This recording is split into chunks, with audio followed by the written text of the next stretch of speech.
Pois bem, então eu vou começar falando dos institutos que nos inspiraram a fazer o IIP, e depois eu passo para fazer o relato do início do Instituto e do que se sucedeu até chegarmos aos dias de hoje.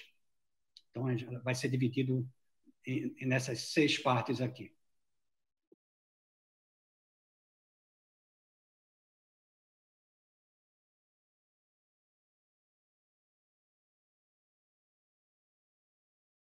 Não entra? Ok, vamos começar. Então, hoje em dia, há um número crescente de institutos de pesquisa em todo o mundo e todos possuem muito em comum. Então, eu tentei fazer uma lista histórica que não se esgota, evidentemente. Vou começar falando do Instituto Niels Bohr, que é o primeiro instituto de pesquisa em física. Depois eu vou falar do Instituto de Estudos Avançados. Vou falar um pouquinho sobre o Instituto de Problemas Físicos de Moscou.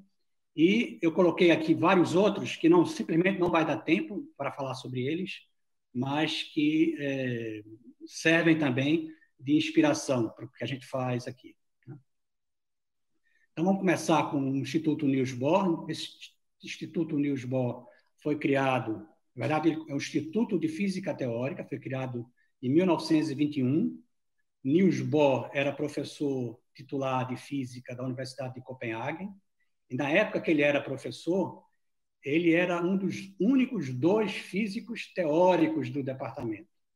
Então, ele teve que convencer a universidade a criar uma divisão de teoria. Não é esse prédio que aparece aí na foto, esse é o prédio atual, o Instituto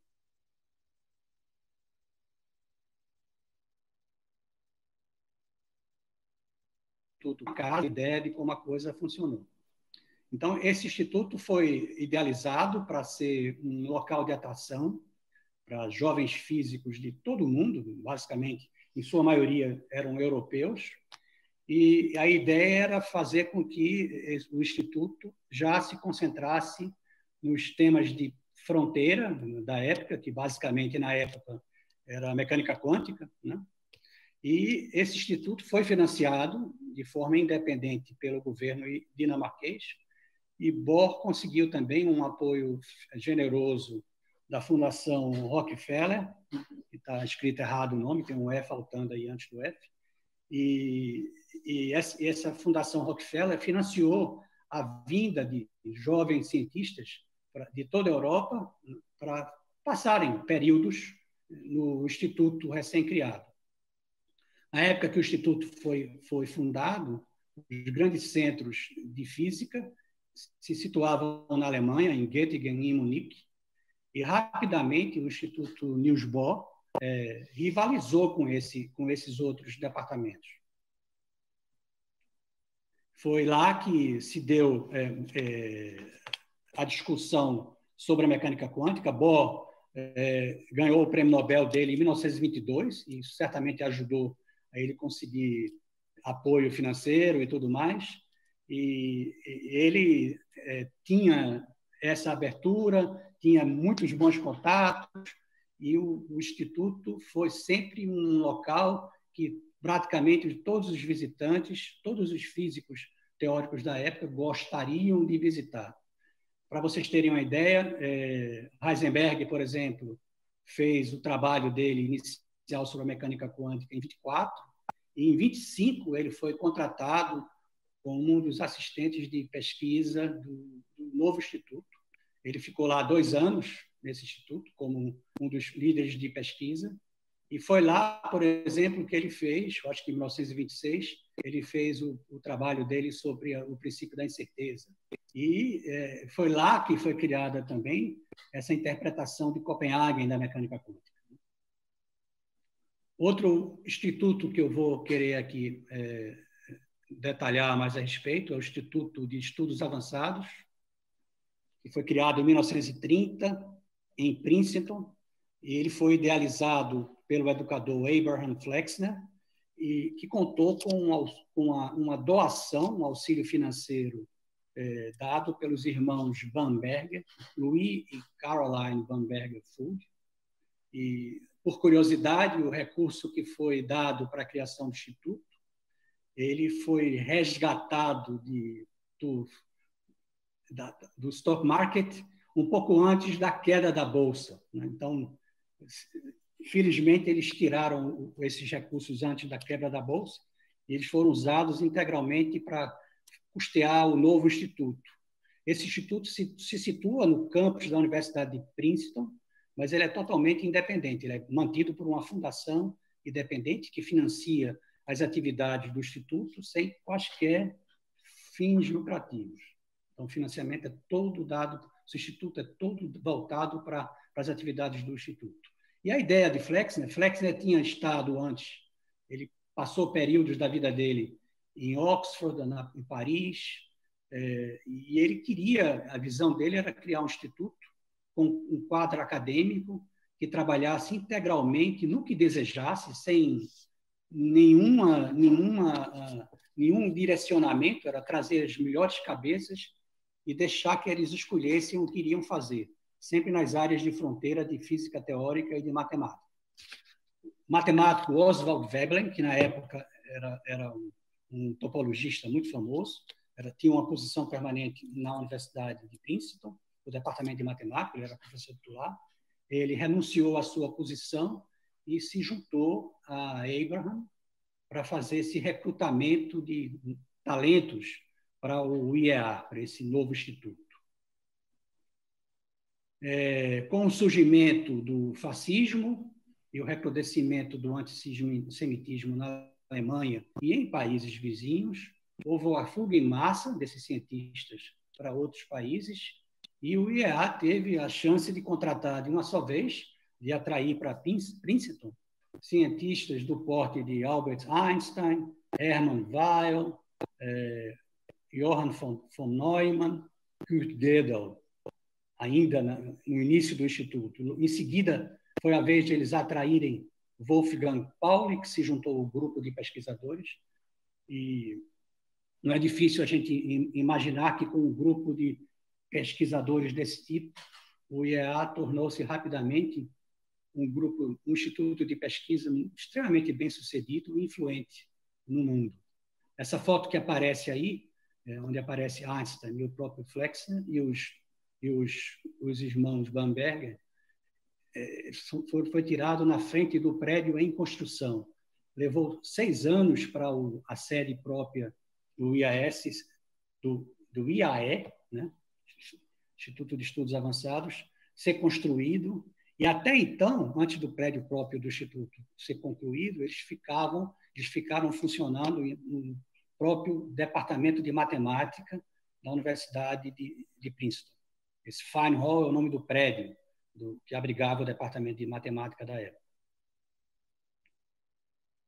Um outro instituto que serve também de grande inspiração é o Instituto de Problemas Físicos, que foi criado por Kapitsa, em Moscou, em 1934.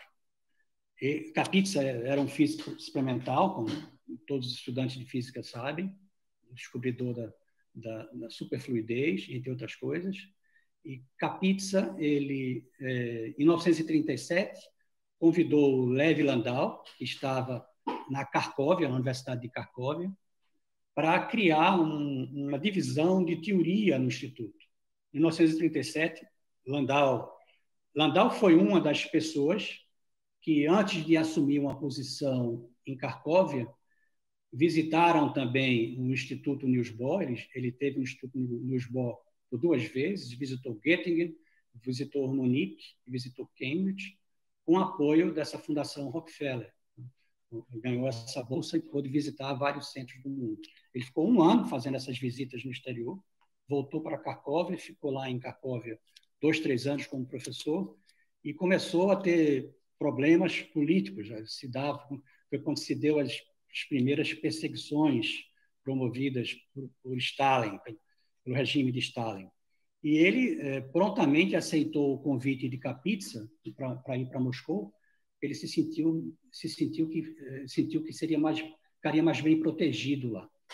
E foi para Moscou criar essa divisão de teoria, que tem contribuições notáveis na física teórica, E também esse centro se notabilizou por ser um centro formador de grandes talentos. E eles eram extremamente não convencionais, esses centros, é importante dizer, esses institutos de pesquisa não seguiam regras muito rigidamente.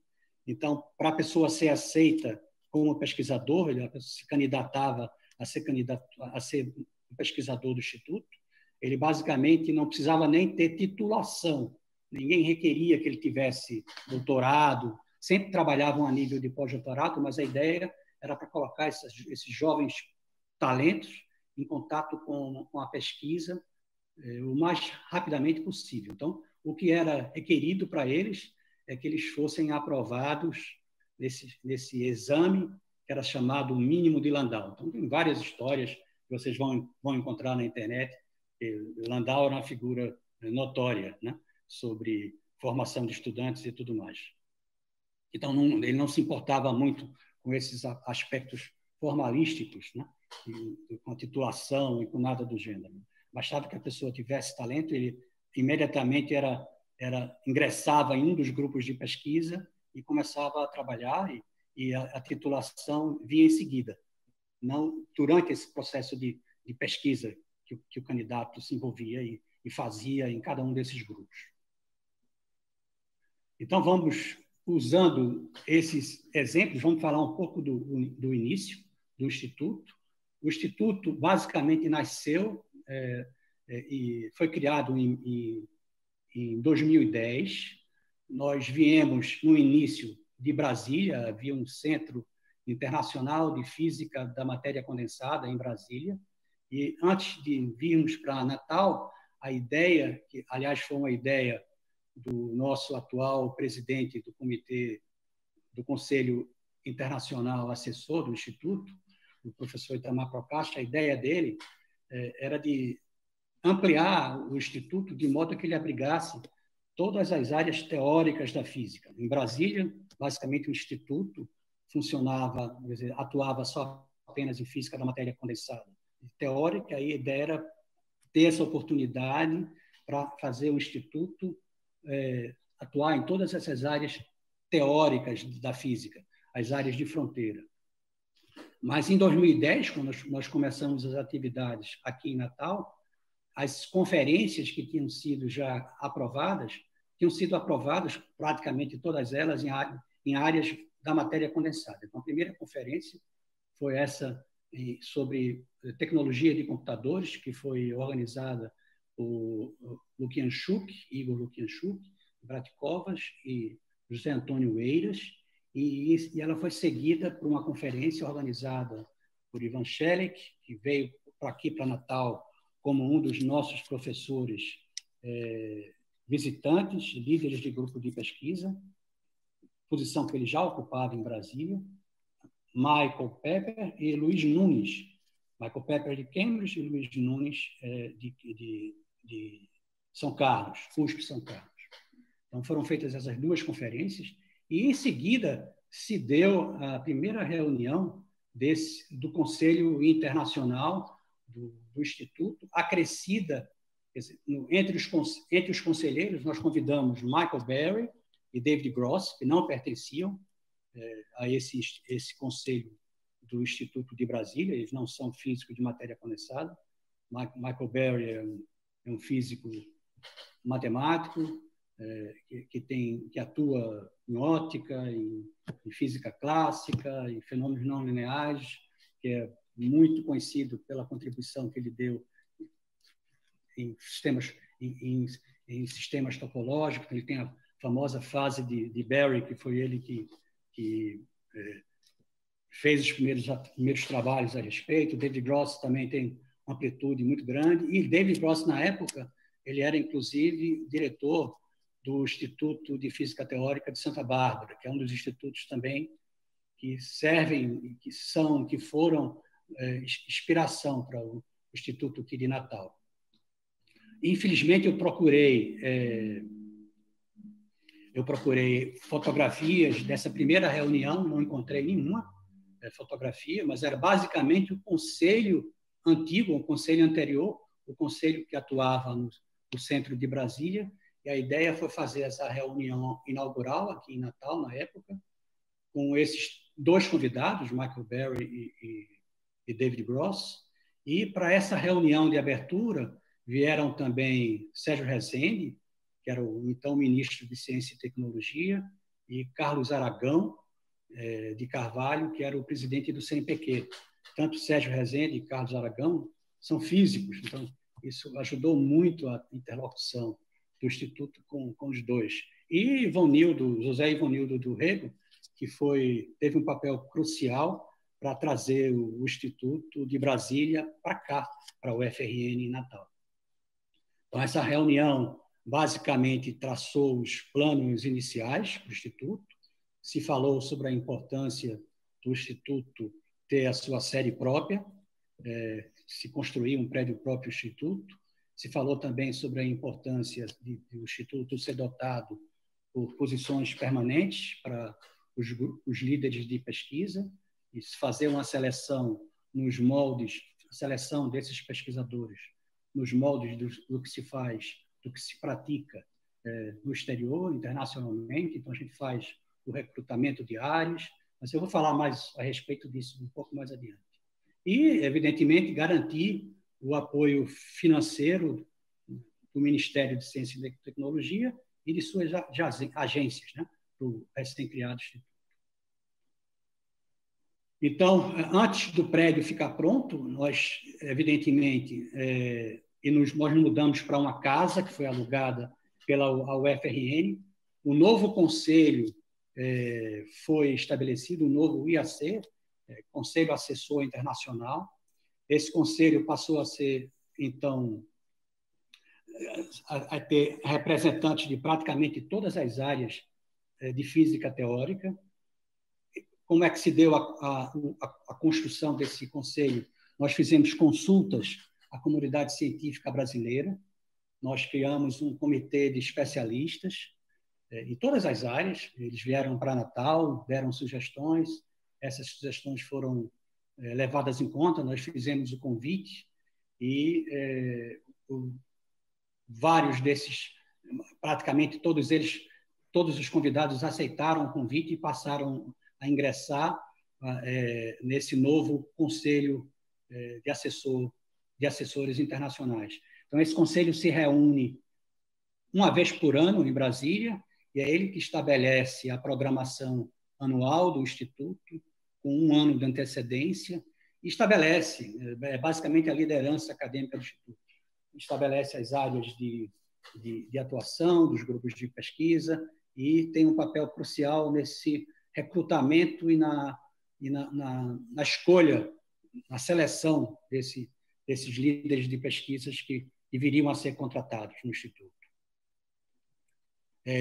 As áreas da primeira seleção, antes de fazermos a primeira seleção de candidatos, nós fizemos uma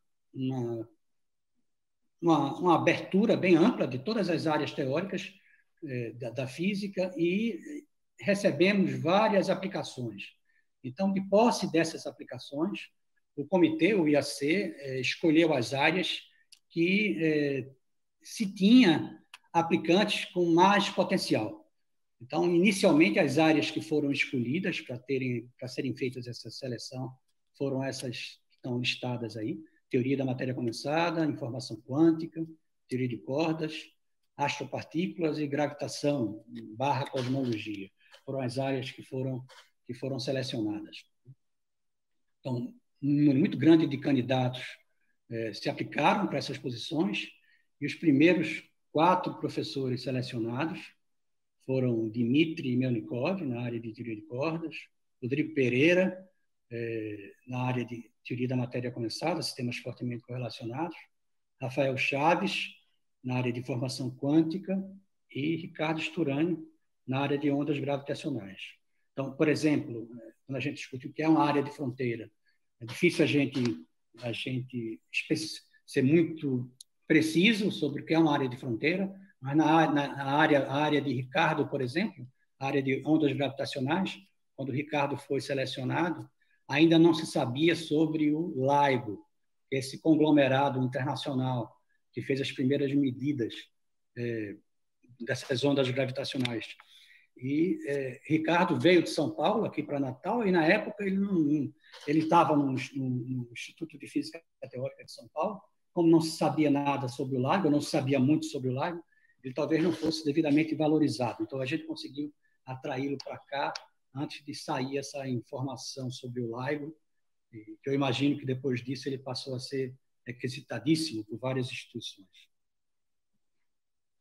Aqui estão alguns pós-docs, e aqui há uma mistura. Essas fotos aqui, a gente tem gente que foi anterior a esses 4 professores selecionados.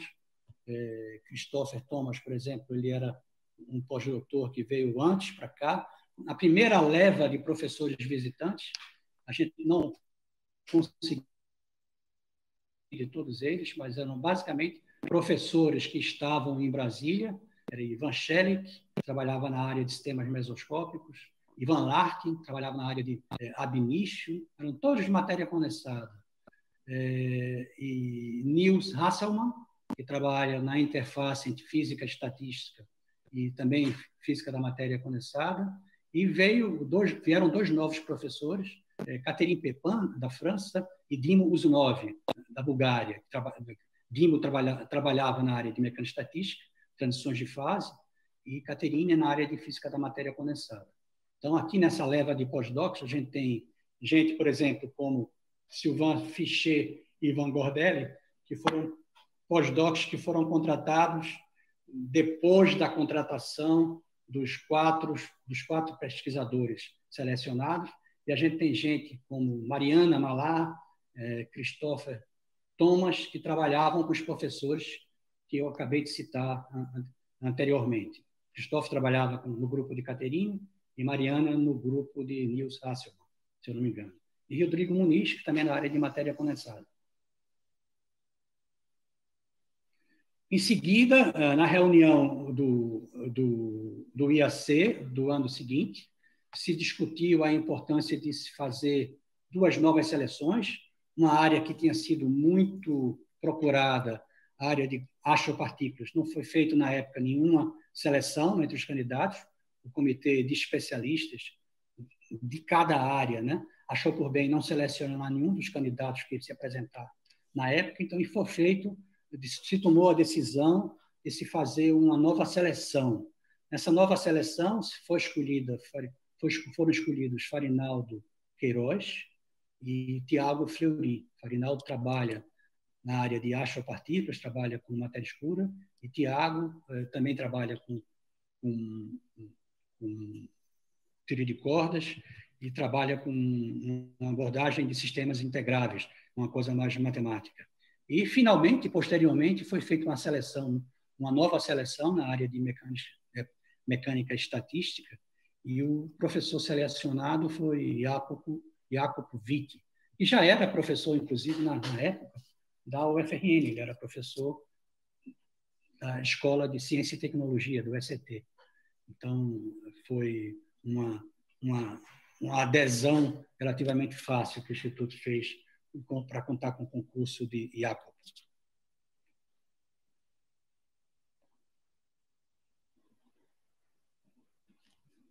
Então, como vimos, os institutos de pesquisa, eles se notabilizam por terem ambientes informais, inspiradores, de não terem uma rigidez temática muito grande, de serem um local de trabalho muito atraente, e terem esse ambiente de pesquisa que é amplo, que é extremamente motivante.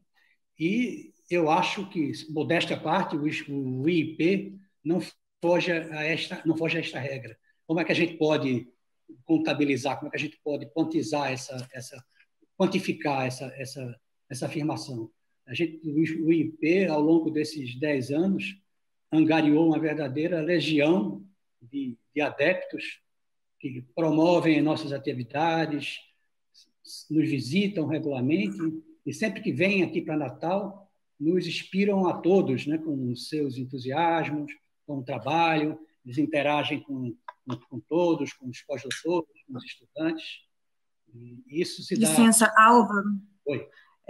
5 minutos para terminar a contribuição oral. Então, eles interagem com todos e, basicamente, isso se dá graças aos nossos líderes de pesquisa, aos nossos pós-doutores, aos estudantes que atuam nesses grupos de pesquisa e contribuem enormemente para essa ambiência toda. E aqui eu coloquei, assim, rapidamente, alguns desses professores que nos visitam. Alguns deles são professores, nós chamamos distinct professors, são professores que vêm, que são pessoas extremamente conceituadas, e todos gostariam de ter contato pessoal com eles. Então, é o caso de Dionísio, de Paul Wigman, de Konstantin Efetov. Konstantin e Dionísio integraram já o nosso antigo IAC. Tem também Júlio Cassati na área de informação quântica também, Giuseppe Mussardo, Ami Caldeira, Vanderlei Banhato, participaram de muitos eventos, Sasha Zamolot-Chikov, Ryan Rodegger, David Gross. Então, é uma lista muito grande que eu certamente não vou fazer justiça a todos eles aqui. Então, Antônio Anssim, Michael Berry, Moisés Nussenswein, vieram vários deles fazer palestras públicas, Luiz Davidovich, atual presidente da ABC, Natasha Brazovski, Sergei. Então, são pessoas que nos visitam regularmente. Aqui tem uma foto que a gente achou, basicamente o grupo todo do Instituto, numa certa época, eu acho que essa foto é de 2017, então a gente vê aqui estudantes, pós-doutores, estou vendo a Gabriela, que vai dar a palestra seguinte, Bárbara, Rafael, e todo esse pessoal que está aqui. Então, é uma equipe do Instituto. Tem também o nosso pessoal administrativo, essas fotos aqui, o pessoal todo do staff, Margarete, Bia, Luana, o pessoal de informática, Soares, que ajuda na administração, Ciro e Juliano. Juliano, aliás, que é da extremidade esquerda, me ajudou muito a fazer essa palestra. O pessoal de baixo, de suporte, o pessoal da limpeza, da cozinha, prepara da portaria, Luiz, Chaveirinho. E o pessoal que já passou por aqui, muita gente que passou por aqui, Rodrigo, Luciana, antecessora de Margarete, Ticiane, Roberta, antecessora de Bia, Gilvan, Bruno, todo esse pessoal de apoio técnico. E, evidentemente, Silvio Quezado, que é o vice-diretor do Instituto, é ele que realmente coloca a casa em ordem e faz o trabalho fluir e sem que ninguém mais tenha dor de cabeça. Ele que concentra toda a dificuldade e dá conta de tudo. Aqui são fotos de IACs, o da esquerda, um IAC mais antigo, e o da direita, um IAC atual. Itamar Procacha é o presidente do Conselho, continua sendo como presidente do Conselho. Daniel e Ângela são os dois reitores, que, além de Ivonildo, fizeram um trabalho enorme para apoiar o Instituto. A Universidade Federal do Rio Grande do Norte sempre foi uma grande parceira do Instituto, e os dois nunca deixaram de se dedicar, inúmeras idas ao MEC. O Instituto foi criado pelo Ministério de Ciência e Tecnologia, mas com a crise dos governos do Brasil, basicamente quem banca o Instituto hoje em dia é o MEC, Ministério de Educação. Aqui é basicamente quem nos financia, o Instituto do Ministério de Ciência e Tecnologia e suas agências, FINEP, CNPq, o Ministério da Educação, que é o grande, que dá o maior suporte financeiro, a UFRN, a FUNPEC. Infelizmente, a gente não botou fotos de todo mundo, né, com quem a gente lida, CAP, CNPq, FINEP. E,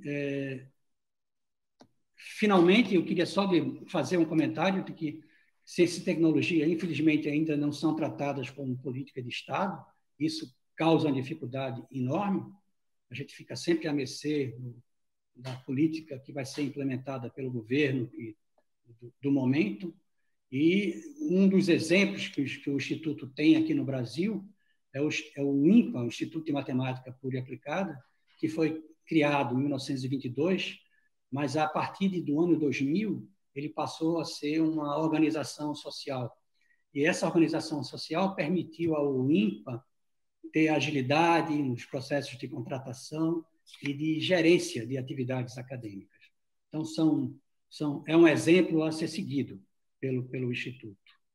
E a importância de ter também uma política forte de captação de recursos externos é um exemplo a ser seguido. Então, eu coloquei aqui 2 fotos, o Instituto Weizmann de Israel e o próprio IEA, que eu falei antes, de Princeton, são exemplos de institutos que receberam generosas dotações orçamentárias, que os ajudam a ser o que são. Então, tem essa capacidade de angariar apoio financeiro externo, e esses apoios são fundamentais para a vida do Instituto. Mas, por vir, a gente tem que ter em mente a importância de se manter ativo na linha de pesquisa. É importante também investir na formação de jovens talentos, quem sabe ajudar a SBF, a Sociedade Brasileira de Física, na organização de suas Olimpíadas, e certamente os atuais líderes de pesquisa do Instituto e os novos líderes que no futuro vão se juntar a eles vão ser determinantes para que o Instituto siga sua trilha de bons trabalhos e de êxito para o crescimento científico do nosso país. Então, é isso. Obrigado, Flávia. De volta aí para você. Aqui são as fotos do prédio, algumas fotos preparadas para o Juliano. De volta para você, Flávia. Muito obrigada, Álvaro, pela palestra. Nós temos 2 perguntas. A primeira pergunta é do Dmitry Melnikov. A pergunta dele é a seguinte: tirando a situação econômica atual e a crise da pandemia, quais seriam os principais desafios do Instituto nos próximos anos? Eu acho que o desafio do Instituto é se manter como Estado, do ponto de vista de qualidade acadêmica,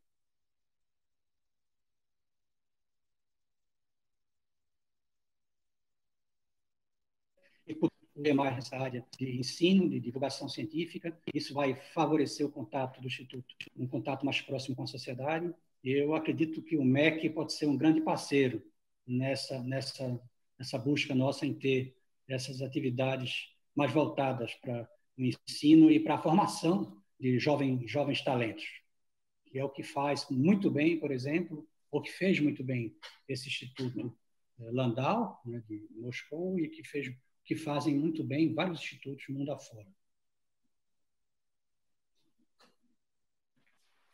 E a segunda pergunta é do Jadson Dantas. Ele pergunta se a área de micromagnetismo computacional está nos planos do Instituto. Desculpa, Flávia, eu não vi a área. O Jadson Dantas pergunta se a área de micromagnetismo computacional está nos planos do Instituto. Então, o Instituto já tem uma área de magnetismo quântico, que é essa área que é liderada por Rodrigo Pereira. E nessa área, inclusive, Flávio é um dos destaques nessa área, nessa parte numérica. Então, o Instituto ele é voltado para grandes temas. A gente não tem a menor pretensão de cobrir todas as áreas da física. A gente procura ter áreas que tenham mais abrangência, até para que as pessoas que estão lá no Instituto possam se comunicar com mais facilidade. Então, a área de magnetismo quântico é uma das áreas que já existe no Instituto.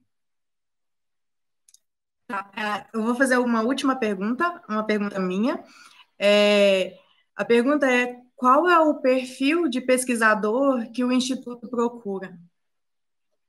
Então, o perfil de pesquisador que a gente busca, que foi o perfil que foi visto na contratação dessas pessoas que eu falei aqui, são pessoas de grande liderança científica, de ter uma proeminência internacional, tem que ter visibilidade internacional, que basicamente sejam atratores, né, de jovens pesquisadores que vêm para cá para trabalhar com eles também, e que tenham essa visão da importância de se fazer um forte intercâmbio, de serem abertos, de terem essa abertura temática e, como eu falei antes, de terem essa capacidade de não serem super especialistas e só se preocuparem exatamente com o que fazem. Não é isso que diferencia basicamente o Instituto de Pesquisa de um departamento de Física. A gente tem que ter essa abrangência, né? Essa abertura temática. Tá. Muito obrigada novamente, Álvaro, pela palestra e por responder todas as perguntas. Eu passo a palavra para o Ciro. Obrigado, professor Álvaro, pela palestra, pelo tempo. Obrigado, Flávia, que esteve aqui conosco